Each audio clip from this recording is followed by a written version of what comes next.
Check sound. Hey, hey.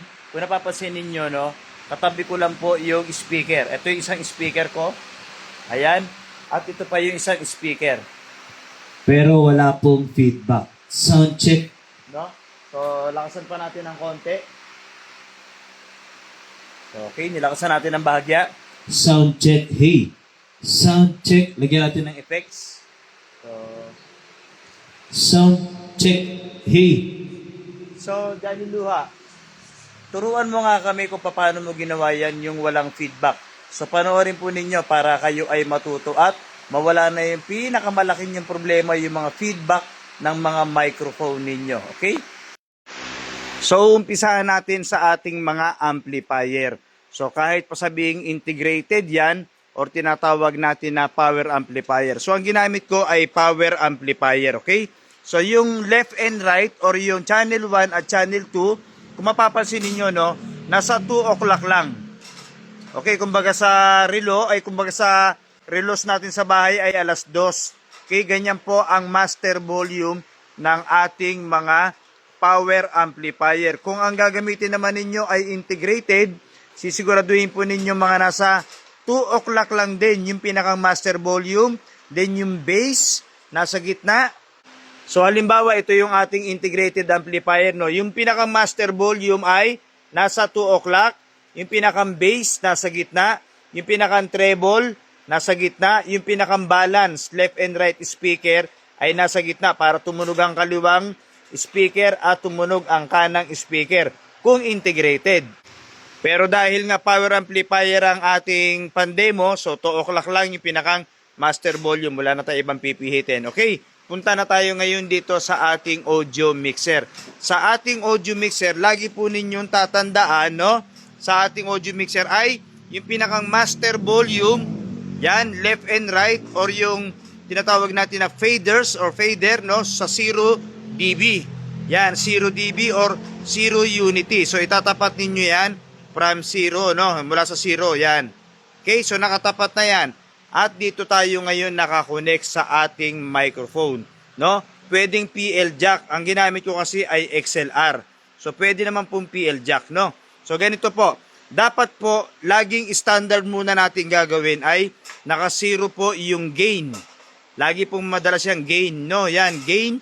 Yung iba nandito yung gain eh. So dahil nga ito ang pandemo natin, may mababasa naman kayo na gain kasi extra volume po yan. Then yung pinakang high, yung high o tinatawag natin na treble o sa madaling salita, tweeter, no? Then yung pinakang mid, yung mid-range, yan.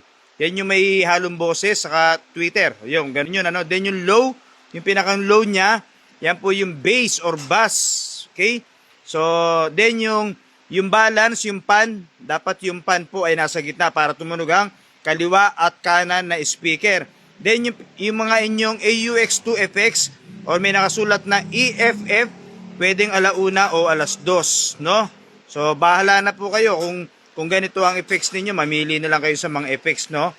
Then, kapag nakita po ninyo yung effects, para hindi naiiwan, yung iba kasi, naiiwan daw yung boses dahil po yung sa repeat, no? Dahil sa repeat.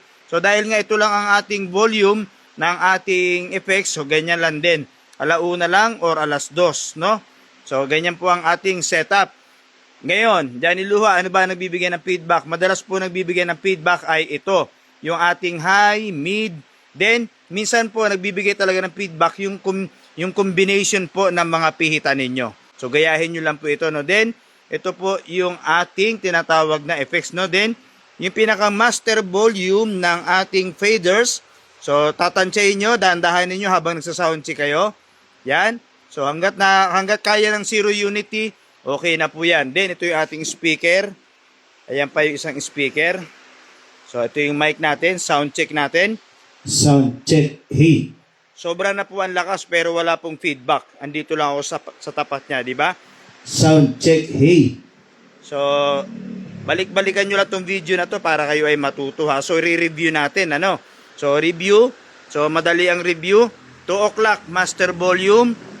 Fader, pwedeng nasa gitna. Sigit na dapat 0 unity. Yung ating equalizer, pwedeng ganyan or pwede naman ibaba pa. Nasa inyo na yan, ano? Then, yung ating yung pinaka tinatawag natin na gain. So, dapat nakababa. Hanggat maaari, wala na nga, nakababa na. So, pipihitin nyo lang po ang gain kung nahihinaan pa kayo. Saka nyo lang pipihitin. Pero kung sobrang lakas na, wag nyo pong gagalawin ito. No? Then, yung high, gitna. Yung mid, gitna. Yung low, binawasan ko lang kasi masyadong ma-bass. Kung babae ang kakanta, masyadong flat or tinatawag natin masyadong matining, saka nyo lang lalagyan ng bass. Kung lalaki ang kakanta at ma-bass siya, bawasan nyo lang, okay? Then yung auxiliary, sa gitna, pwede na yan kasi wala namang control ngayon, ano?